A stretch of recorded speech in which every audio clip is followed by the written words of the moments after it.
Olá, a paz do Senhor a todos, um ótimo dia. Quero agradecer a Deus por essa oportunidade. Mais um dia estar em sua presença. Hoje, dia 12 de janeiro de 2026, e Deus tem uma palavra para a sua vida. Estamos abordando uma série de assuntos sobre doutrinas bíblicas pentecostais e hoje iremos falar de mais um assunto muito importante no nosso meio pentecostal, que é as ministrações do Espírito Santo ao crente. Muito importante esse tema.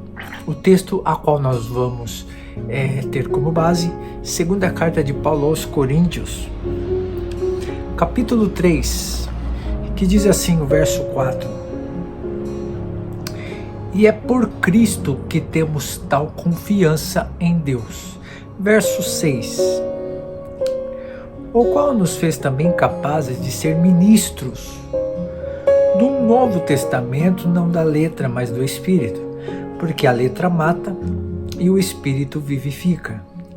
E se o ministério da morte, gravado com letras em pedras, veio em glória, de maneira que os filhos de Israel não podiam fitar os olhos na face de Moisés, por causa da glória do seu rosto, a qual era transitória. Como não será de maior glória o ministério do Espírito? Verso 9: Porque se o ministério da condenação foi glorioso, muito mais excederá a glória o ministério da justiça. Verso 11: Porque se o que era transitório foi para a glória, muito mais é em glória o que permanece. Verso 18: Mas todos nós, com cara descoberta, refletindo como um espelho a glória do Senhor, somos transformados de glória em glória, na mesma imagem, como pelo Espírito do Senhor. Glória a Deus, a ministração do Espírito Santo no crente. Estamos falando sempre nos inícios dos vídeos, principalmente sobre a relação do Espírito Santo.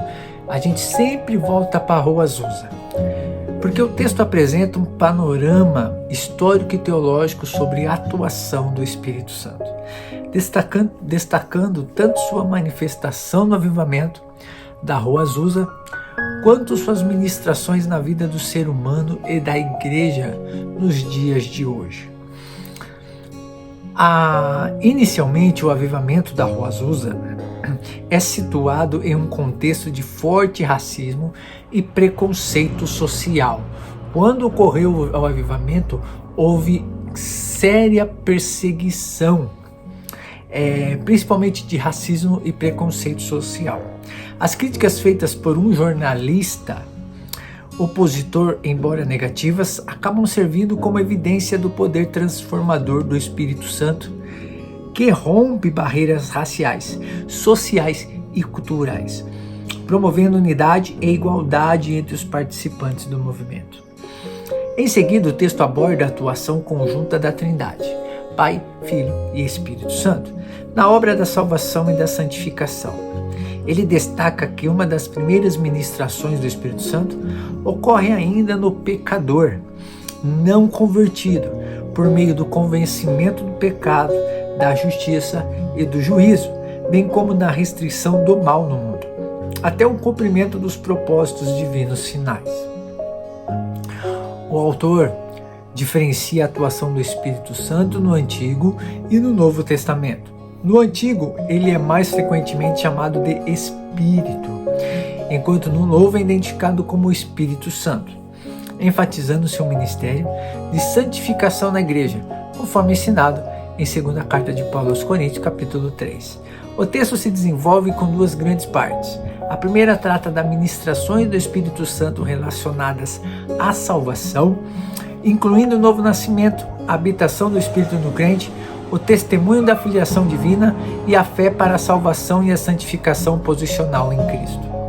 A segunda parte aborda as ministrações do Espírito Santo na vida dos salvos, destacando o batismo pelo Espírito, que insere o crente no corpo de Cristo.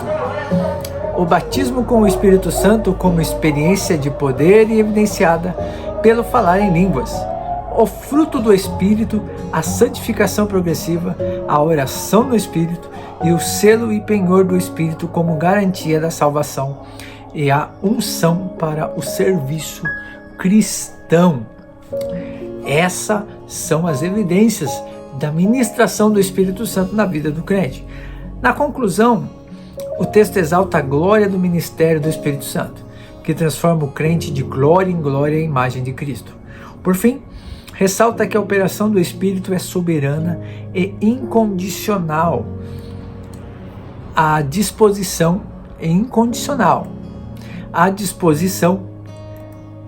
do crente, atuando de forma irresistível, conforme a vontade de Deus, como demonstrado na igreja primitiva ao longo da história cristã. A ministração do Espírito Santo nos ensina muitas coisas. Ela evidencia o que na nossa vida? Ela nos ensina a orar, ela nos ensina a se comportar, ela nos ensina e aperfeiçoa o fruto do Espírito sobre a nossa vida, fazendo com que a gente venha desenvolver o fruto. É muito importante eu ressaltar que não podemos, e não é o sentido da palavra, o cristão falar que só tem um fruto. Não, nós temos que ter os 9 gomos do fruto do Espírito. Nós temos que ter o conjunto. Então, aquele que a gente tem grande dificuldade é esse que nós temos que permitir que o Espírito Santo molde em nós. Então, é muito importante. Eu já escutei pessoas falando, mas os 9 lá eu tenho 1 ou 2, aí eu consigo fazer. Não, é por completo. Não é apenas uma parte. Porque isso não evidencia a total obra do Espírito Santo sobre a nossa vida. E isso é muito importante. O fruto do Espírito é importante por quê, Adriano? É para nossa conduta, é para nós vivermos mesmo naquilo que Jesus fala, que nós somos o sal e a luz.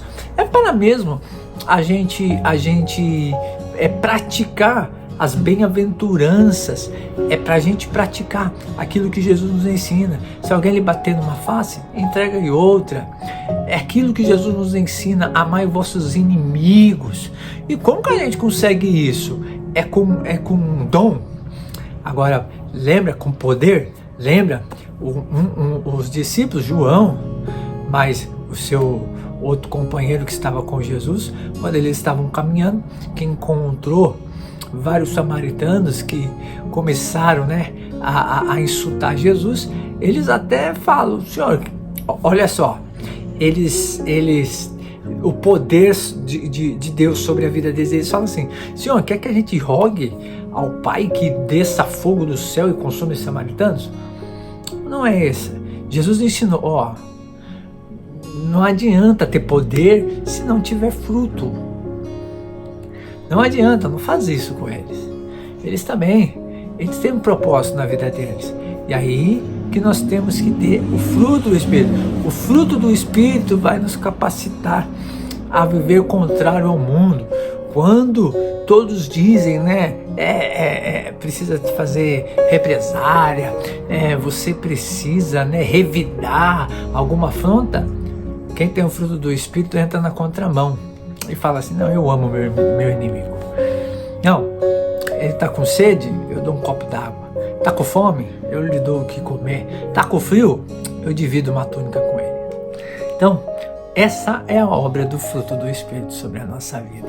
Tendo o fruto do Espírito, nós estamos andando para ser semelhantes a Cristo. Amém? Vamos orar, Pai. Em nome de Jesus eu te louvo, te agradeço, te exalto. Senhor, meu Deus, nos ajuda, Senhor.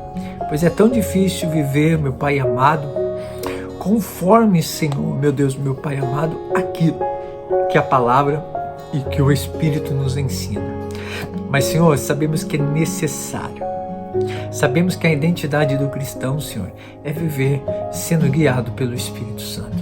E que em nome de Jesus, Senhor, meu Pai amado, como nós falamos em outros vídeos e pedimos dons, o poder, também queremos, Senhor, o fruto do Espírito, Senhor, para nós fazermos segundo a Tua vontade e o Teu querer, para a honra e glória do Teu santo nome, em nome de Jesus.